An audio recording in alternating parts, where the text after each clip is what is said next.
You're listening to PetLifeRadio.com. Jungle Deep, the podcast that explores the tropical lifestyle.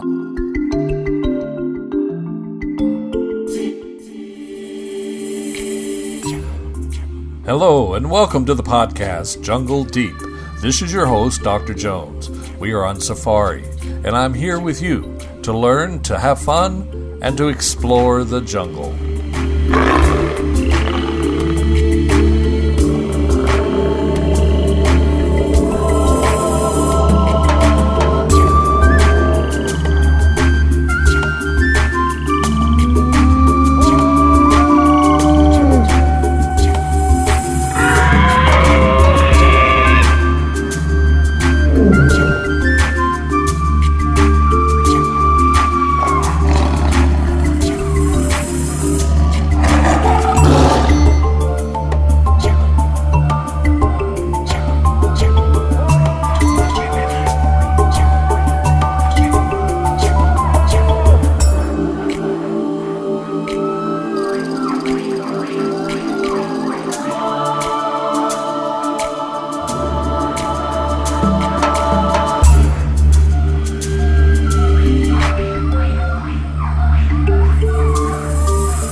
We have our field correspondent, Stephanie Arne, from the Honolulu Zoo with us today to talk to us about a gorgeous and extremely rare little primate from the rainforests of Brazil called the Golden Lion Tamarin. They once roamed the vast forests that stretch from the Atlantic coast to the inland mountain range of Serra. They are highly adaptive to the environment, which is one reason for concern. Fully 99% of their original primary forest has been cut down for agriculture and housing construction. How many tamarins are left? Can they be brought back? How do they live and reproduce? We will learn much about these delightful golden creatures. In addition, we're going to hear some rainforest music from my collection, 2 tracks from Cusco and Apurimac 2, Return to Ancient America, the 1994 album by Michael Holm Kristian Shultze. As our jungle species for today is South American, so is our music, tropical American. Notice the beautiful pan flutes, indicative of the people of the American tropical rainforest. We'll be right back, right after these messages. Stay tuned. Hi, this is Tim Link, animal communicator and pet expert and host of Animal Rights on Pet Life Radio. Have you ever wanted to know what your pet is really thinking? Do you want to find out if they truly understand what you're trying to tell them? Ever wish you could build a better understanding and closer relationship with your pet? Well, now you can. Learning to Communicate with Animals is a 4-part on-demand workshop. In the workshop, you'll learn the essential techniques that are necessary to communicate with animals, including what is animal communication, breathing correctly to achieve the perfect state to communicate with your animals at a deeper level, using guided meditation exercises and method to communicate with animals, and how to send and receive information from your animals. So if you're wanting to learn how to communicate and connect with your animals at a deeper level, visit PetLifeRadio.com/workshop and purchase and download Learning to Communicate with Animals. You'll be glad you did.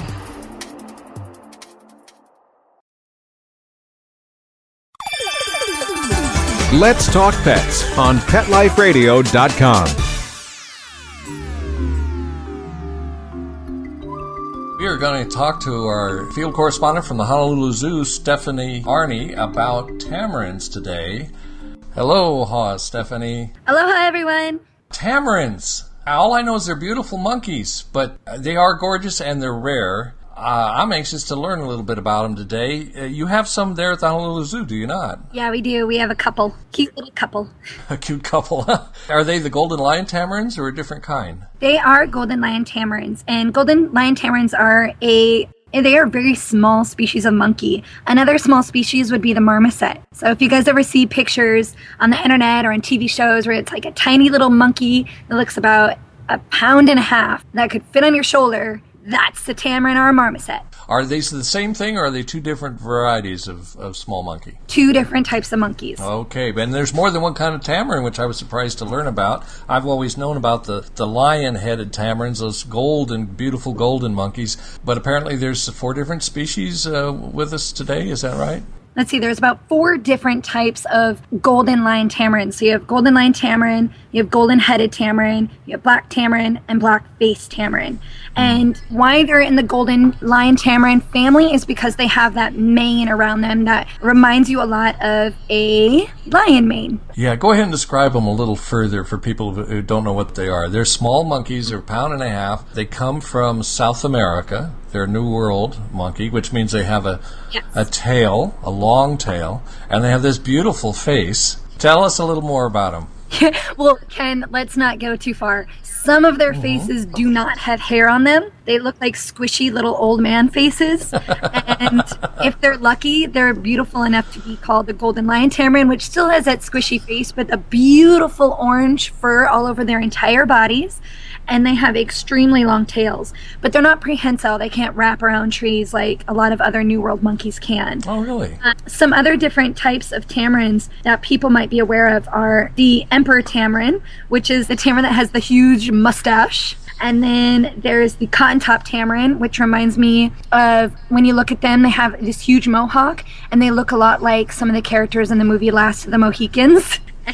And Golden Headed Tamarins just look kind of like dirty Golden Lion Tamarins. They just have some darker patches of brownish fur compared to the Golden Lion Tamarin, which is all bright orange color. And you know how they get that color? No. How do they get that color?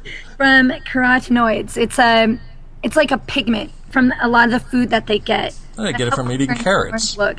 Yeah, think of just eating a whole heap load of carrots, and it'll turn bright orange. Actually, humans, if you do eat a lot of carrots, our hands do turn orange. Yeah, I was going to mention that, yeah. So that's what they do. Well, where do they find carrots in the rainforest? They're not eating carrots. They get it in a lot of the fruits that they eat. I see. Other tropical fruits have that, too.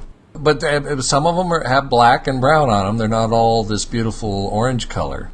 But they all have this beautiful coat. It's just long, impressive. They all seem to have such personalities just because they're so striking looking. I think they're gorgeous animals. Definitely. And when I think the first time that I ever saw marmosets and tamarins, those 2 smaller monkeys, I remember just being blown away. I think, first of all, you don't expect a monkey to be that small. So everybody's like, oh, look how cute it is. But then you see its crazy face. And some of them having that beautiful mane, and some having mohawks. And I find that in zoos, people tend to crowd around those exhibits for like 5 minutes, which is a long time. And let me mention to our listeners that we're going to have photographs of these amazing monkeys on our show notes page, so be sure to visit our website and take a look. They're amazing.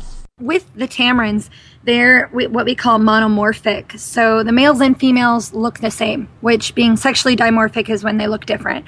If you look at them, you really have a hard time telling which one's male or female. But that's a little bit about what they look like. Well, it's most important that they know which ones. Yes. We don't have to know so much. Well, they also, exactly. That is very true. You don't want to get that confused. But I understand they're really quite family-oriented creatures. They keep their young with them, tend to live in family groups. Tell us a little more about that. So they generally live in a little family group of about 2 to 8 individuals with one breeding pair. And that's all by social status, or maybe they had a fight to get to that point, but they just have one breeding pair. But they can be grouped, they'll be groups together, and it could include 40 members in one big troop. That's, like I said, small families. Kind of like the trees, the city, and they're a household would be 8 individuals or so, but 40 people in the whole city of the tree maybe, or in a territory, in an area. But they are very family oriented, and they spend a lot of time grooming each other, hanging out, and they are diurnal, which means they're out during the daytime, and they're pretty busy animals. They're out for about 12 hours at a time. In the morning, they'll be foraging around trying to get fruit, nectar, flowers, and then in the afternoon, when the insects start coming out, they become amazing insect hunters. Now, as you know, insects are pretty quick, so they have extremely long fingers, and they are able to stick their hands into holes to grasp insects very quickly. And they just hold them in their paws and eat it, head first. And it looks like they're eating a candy bar. And they have different kinds of fingernails than what we think of, like we see on apes, for instance. Exactly. They have those long claw-like fingernails. That helps them get those insects out from under the bark and stuff. Yeah, it definitely does. It helps with their micro-manipulation of their fingers. being able to move them so easily and squeeze them around and in between crevices of trees, and grasping that insect so quickly is very helpful. But of course, those long nails really help them to not only hold on to those insects and small invertebrates, let's not lie, they love to eat them, they love to eat some lizards too, and some other small invertebrates. But those long claws really help them to move along the branches, and they don't move along like a lot of other monkeys do. They have the ability to kind of jump around more like a squirrel because of those long fingers and fingernails. So they kind of hop and gallop around like a squirrel compared to how you see other monkeys, if that makes sense. Well, they're almost squirrel size, aren't they? I think that there's some squirrels in the world that are actually much larger than the Golden Lion Tamarin. I wonder what they would do in a fight. I wonder if they would take each other on if that ever happened. So, now how many babies do they tend to have, and how quickly do they reproduce? So they can start reproducing, males and females, around 18 to 24 months. And they can have, they usually have twins, Ken. Almost always they have twins. And it's not completely out of the ordinary to see triplets and quadruplets, but average is twins. And they tend to hang on to mom for the very beginning of it. And they grasp on so tightly, it almost looks like they're a part of the mother's body. But what's super cool about these species, and probably one of the most popular things about tamarins, is that fathers will share the care for the babies. So you'll see when the female or the mother goes out to go foraging or hunting, that the babies will jump onto the father's back, and he'll carry them around for a little bit, which is pretty awesome. Yeah, so they really are kind of a family unit. The fathers help raise the babies, help transport them around, and care for them to some degree. They have two, and they have their babies every year, is that right? Yep, usually seasonally. Yep. They do them at the end of the rainy season. Do you know how long they live? About 10 to 15 years in the wild, and 18 to 20 years in captivity, is what I'm noticing. Wow. Yeah, they're pretty cool animals. They live, like you said earlier, Ken, they live in tropical rainforests. They've been kind of squeezed into a very small portion now, and we'll talk about why later. It's usually around the Atlantic forests of Brazil. And we already spoke about them being highly arboreal, and they are so adapted for being arboreal. Like how we mentioned the long claws, them having tegulae, which is those type of long fingernails, being quadrupedally able to go around those trees. So they're perfectly adapted to that environment. But, we'll talk about later how deforestation is really, not really helping those animals out for survival. Really impacting them, yeah. We can talk a little bit about how they communicate. Yeah, how do they communicate? How do they communicate? They are so chattery. They make so many different types of noises for many different things. They do whines, peeps, clucks, trills, rasps, screeches, kind of like how my voice sounds right now. They make different noises, and it could be for communication amongst each other, whether they're angry with each other, they're having a territorial dispute, they're being playful, they're sending out alarms about predators. Predators being like eagles and hawks, primarily, that are flying over the treetops, and, they're kind of screwed. They're bright orange monkeys. They are so easily seen. So they have to be very, very careful not to be too loud, because if a hawk sees them, they're bright orange, they're going to have to hide really quickly into a den or a hollow or some type of thing to hide. Some type of shelter. Well, who are their predators? Who preys on these guys? Oh, different types of, like I said, the eagles and hawks that are living in the Brazilian rainforests. Jaguars? Jaguars would be a big cat that lives in the rainforest. But these animals, their homes are even about 11 to 15 meters off of the ground. So unless, there's not many other ground predators that can come up to get to the Golden Lion Tamarins, and they have no need to come down. So their biggest predators are eagles and hawks. I see. Well, that makes sense then. Yeah. Definitely.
We'll be right back right after these messages. Stay tuned. Life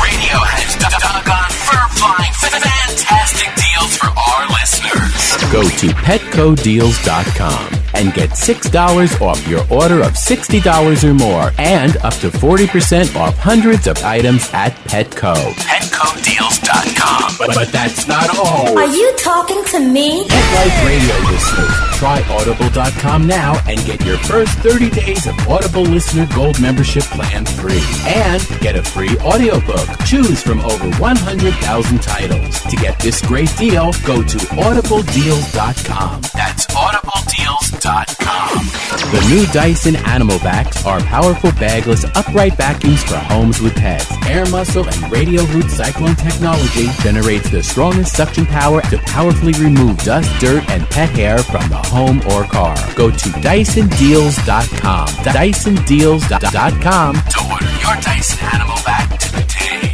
Go to PetSmartDeal.com and save up to 30% on awesome gifts for the pets and pet people in your life. Toys, collars, leashes, PetSmart gift cards, treats, and more. Go to PetSmartDeal.com today.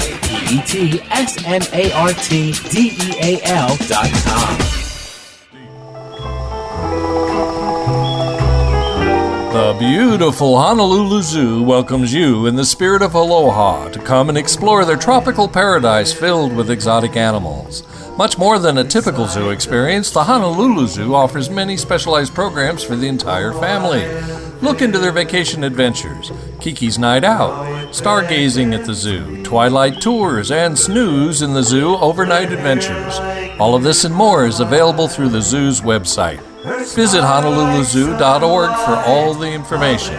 That's HONOLULUZOO.org. And when you visit, thank them for sponsoring the Jungle Deep podcast. Thinking about buying a monkey? How about a ferret or a skunk? Then check out the show that will answer the burning questions: where do you get them? What do you feed them? How do you take care of them? And most of all, what were you thinking? With exotic pet expert and author Bob Tart, every week on demand from PetLifeRadio.com.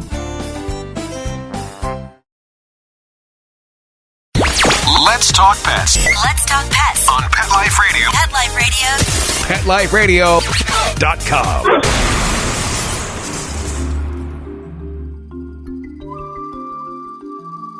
Now, more of Jungle Deep.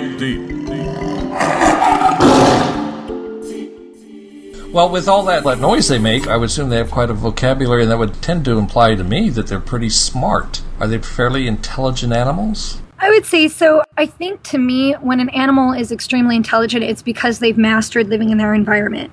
Like I said, they have absolutely mastered that. And being a gregarious animal, being able to pair up with so many other groups or troops of monkeys allows them to survive even better. So yeah, they are an intelligent creature which is mastered survival and are living great amongst each other. So yeah, I think that they're a highly intelligent animal. The only issue is, of course, probably their number one predator is humans, right? Cutting down the rainforest. They can be so smart, but if we cut down their trees, they're kind of out of luck there. Can you tell us a little bit about the tamarins you have there at the zoo? You say you have a pair? Yeah. Is it a male and female? Yeah, we do. We have a female. Her name is Margarita, but I've been asked by the keepers to say Margarita because they think that that's the way she would sound. They think she has a Spanish accent or a Portuguese accent. They're like, oh, say Margarita. Okay, fair enough. And she's about 5 years old. They think that she has a finesse about her. She's very calm and, I don't know, like sexy, I think. I don't know. Very calm and comes out and looks to the left and looks to the right and, stares at everybody and looks back at her mate ditto. And she has a very hearty appetite. She has no issues eating. We like to say that she's well nourished. It's a nice way to put it. And she's very curious. She loves enrichment. Remember, we spoke about enrichment in earlier episodes about bringing in things that are unnatural or natural into her exhibit to stimulate her mentally and physically. And when we bring in something, let's say it's a box and we stuff it full, mix around with it and open up different holes and stick her fingers in there and try to figure out what's in there. Compared to her mate Ditto, who is kind of bossy, especially with food, which is not fun to watch since they both really love to eat. And he's quite impatient with his enrichment. He doesn't sit there and look at it and be delicate with it. If he can't just rip it open and get to what he wants, he gives up and he's just like, fine. And he just throws it onto the ground like, you don't do what I want when I want it, then fine. I'm out of here. And he's holding or his little hollow in his tree. Are they both of breeding age? They are way past breeding age. In some zoos, we've talked a lot about the Species Survival Plan, the SSP, where a lot of animals are in zoos because of breeding programs, right? Sure. And very highly endangered species, Golden Lion Tamarins, are dispersed between about 150 zoos. There's about 500 of them in 150 zoos. We have 2 of them. And at a lot of zoos, they are part of the breeding program. But here at the Honolulu Zoo, we are not a part of the breeding program, which is a real bummer. But the reason for that is because their DNA is pretty spread out. And like I've said before, for the species survival plan to be healthy, we need to make sure that every breeding pair gives birth to very healthy, genetically diverse individuals. So as of right now, the SSP has put our Golden Lion Tamarins on hold for breeding until further notice. So are you saying they're deemed as less than ideal for being parents?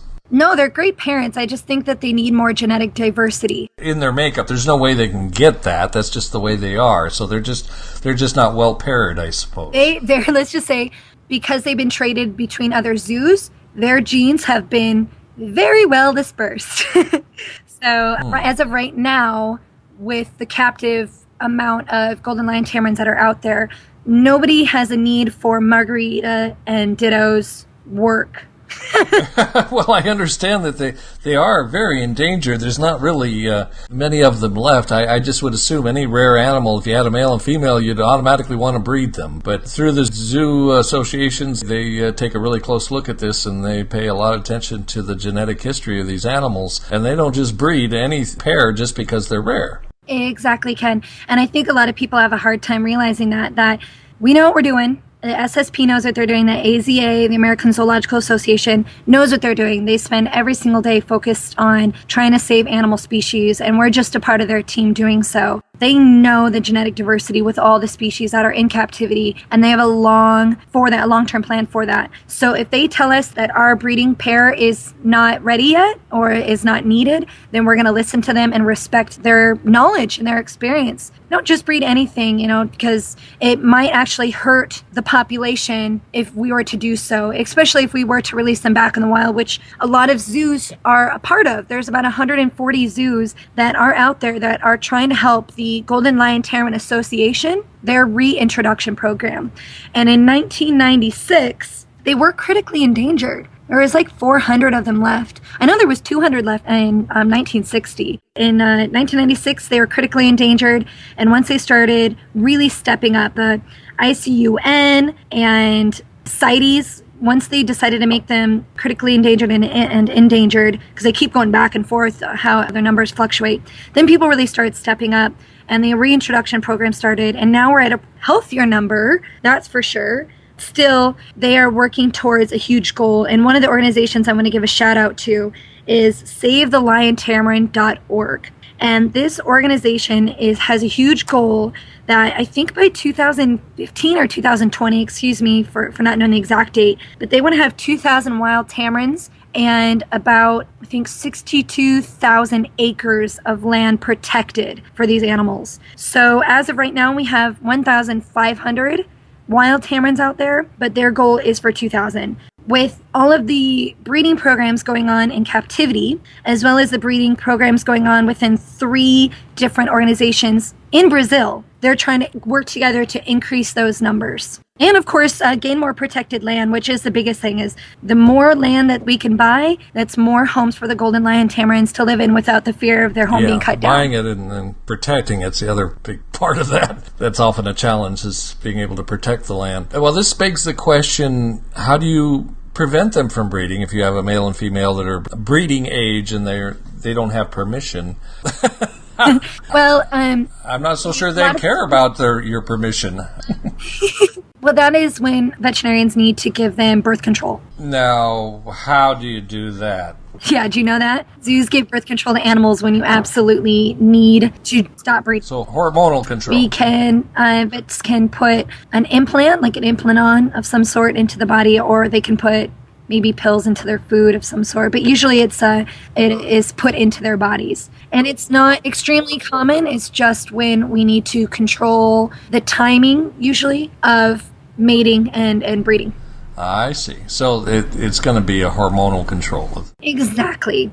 And it's obviously very humane the way that we do it, and it has a long-term plan. These people know what they're doing. Yeah, I don't doubt that. I think I just say that because I want everybody to know listening that to just remember that we love what we do and we love these animals, and there's a very intricate system of how we have to protect animals in the wild as well as how we are working with them in the zoos. I just want people to know that we very much know what we're doing and we love what we do, and we're in this fight together. Well, I think that's very important to say.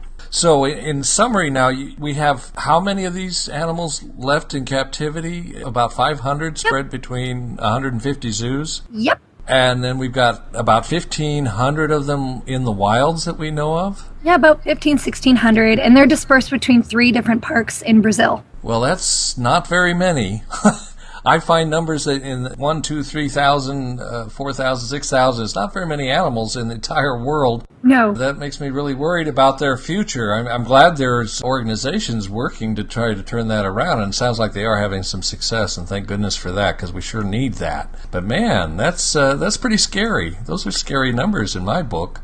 No wonder they're considered endangered. Well, you know, Ken, we can do something about it. The way we can do that is supporting organizations that are supporting them. Like I said, you can go to www.saveliontamarin.org. These folks are here in the U.S., and they are raising donations and awareness for the Golden Lion Tamarin. Anybody that donates to them, and you can adopt tamarins. I mean, there's lots of fun different programs you can do to support them if you think they're as cool as we do. And they send that money down to organizations down in Brazil. And when the people in Brazil get that money, it helps pay for staff, which will go into the government and, you know, maybe fight for them with laws, perhaps buy land. They go out into the forest, they do all the counting. So it pays a lot of the salaries of the people that are physically working on grounds in Brazil to protect these animals. So although you might not be able to go to Brazil to protect them, believe it or not, even donating $5 makes a huge difference. So maybe instead of buying a coffee this week, maybe you can help them protect a Golden Lion Tamarin. Well, I really appreciate that, but I would also make the point that your local zoo is a conservation organization also, and that supporting your local zoo through membership and attendance can help save these endangered animals as well. I would encourage anyone and everyone to visit the Honolulu Zoo. It's honoluluzoo.org, is that right? Correct. And okay. We love it if you guys would come. If you listen to this podcast and you make a trip out to our beautiful island of Oahu, we would love to see you. Our zoo is at the end of Waikiki. It is beautiful and charming and cute and fun. And we would love for you to come in and help support us so that we can continue to protect wildlife. And as you've shown through your discussions on our show over and over again, you have a wonderful collection of some very exotic and wonderful animals out there. Yeah, we do. Very good. Well, I look forward to talking to you next time. I can't wait to find out what animal you come up with next. The world is so full of beautiful exotic animals that as if we can save them from extinction. And I appreciate your contribution so much. So it's been fun talking to you. Mahalo, Ken. I really appreciate it. And I hope you guys all have a wonderful day. Aloha.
A reminder for you that the wonderful photos of the beautiful little Golden Lion Tamarin can be viewed on the Jungle Deep website at the show notes page for this episode. That's number 18.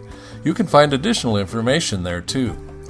The music in this podcast has been, in the intro, Jerriconda Mix by Ken Jones with Apple Music Loops, Quetzal's Feather and Goddess of the Moon by Michael Holm and Kristian Shultze, and a segment in our episode closing by Don Tiki called Jungle Julie.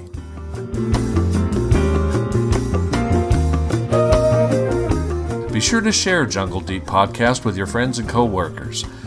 Audience growth is especially important for Jungle Deep to succeed and prosper, so share the show. You can see beautiful photos and learn more about Jungle Deep at our website, calaverasgold.tv. Now that's Spanish, Calaveras, C-A-L-A-V-E-R-A-S, Gold, G-O-L-D, like the mineral, .tv, like television.